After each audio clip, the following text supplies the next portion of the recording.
पश्चिम बंगाल से तस्वीर सामने आ रही है कि 4000 ईवीएम जल गए हैं या जला दिए गए, या ये यूँ कहें कि ये सबूत मिटा दिया गया है।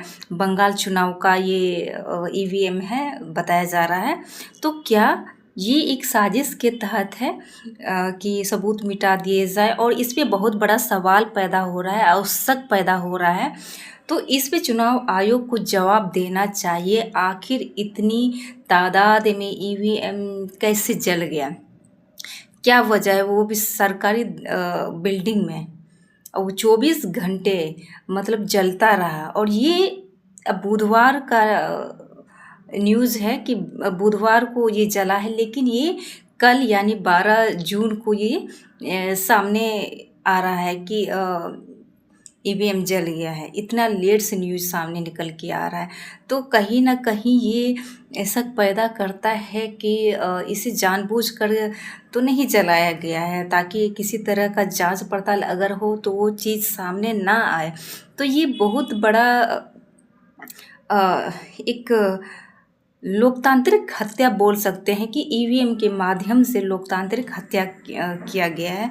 क्योंकि अगर आपके पास वोट देने का अधिकार, राइट है, और वो सही जगह नहीं जा रहा है, इस पे धांधलियाँ हो रही है, या फिर यूँ कहें कि जो सत्ता में लोग बैठे हैं अभी प्रेजेंट में, तो वो ये नहीं चाहती कि कोई और जीते।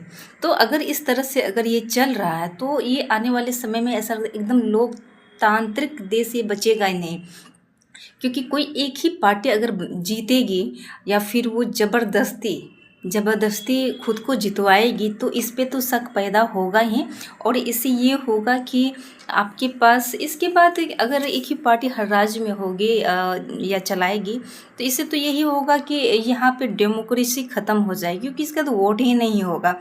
अगर बाई चांस अगर होगा भी तो एक ही इंसान को आपको देना पड़ेगा। तो ये लोकतांत्रिक देश में लोकतंत्र को हत्या करने जैसा एक साजिश है, ताकि आगे लोग वोट ना दे पाए। अगर ऐसा होता भी है तो किसी एक ही इंसान को दें, तो ये तो हत्या ही है। और ये आने वाले समय में ऐसा ना हो कि इस चीज़ को लेकर के पूरी तरह से नियम कानून बदल दिया जाए, तो इससे ज़्यादा गुलामी वाली बात होगी भी नहीं।